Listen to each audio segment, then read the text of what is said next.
it's Jo and welcome back to Trauma Talk. I am going to talk today about anger and rage. Doesn't that sound like fun?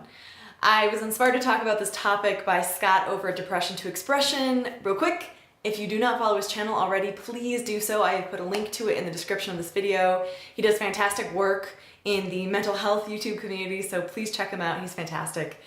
But we talk a lot about anger management in our society in general.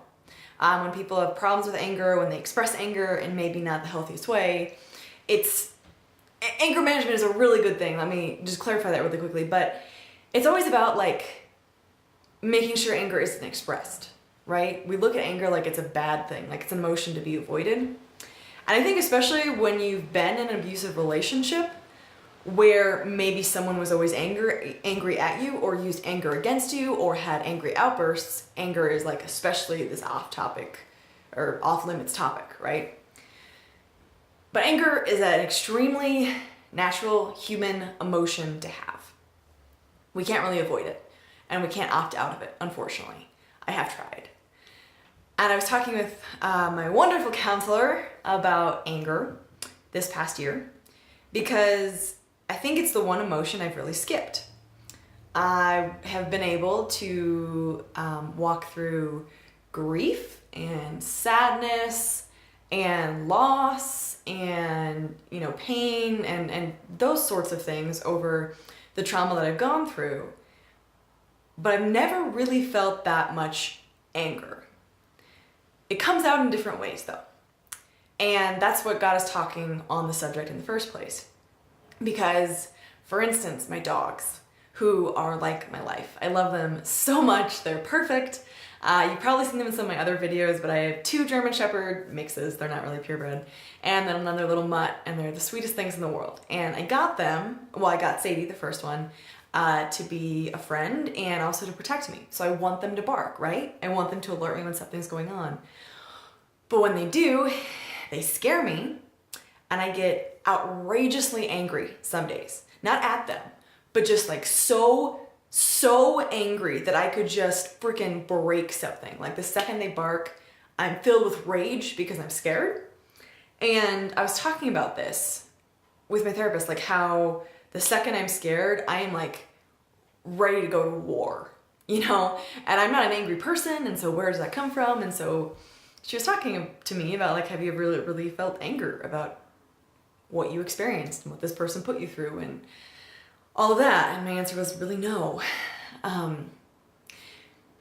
Because I was always taught in our society, anger is bad. Anger isn't bad. When we express anger in abusive ways, it's bad. When we take it out on other people when they don't deserve it, that's bad. There are very, very negative ways to express anger, but when we do not feel it, it affects our life still.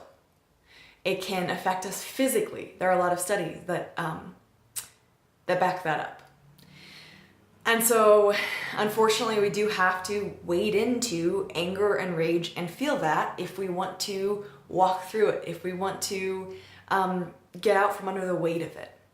And so I really didn't want to face it at all. I did not no, thank you. I'm good with not experiencing anger, but I also didn't want to keep experiencing it in weird ways when I wasn't expecting it. Also hitting my head. That's a really bizarre other one.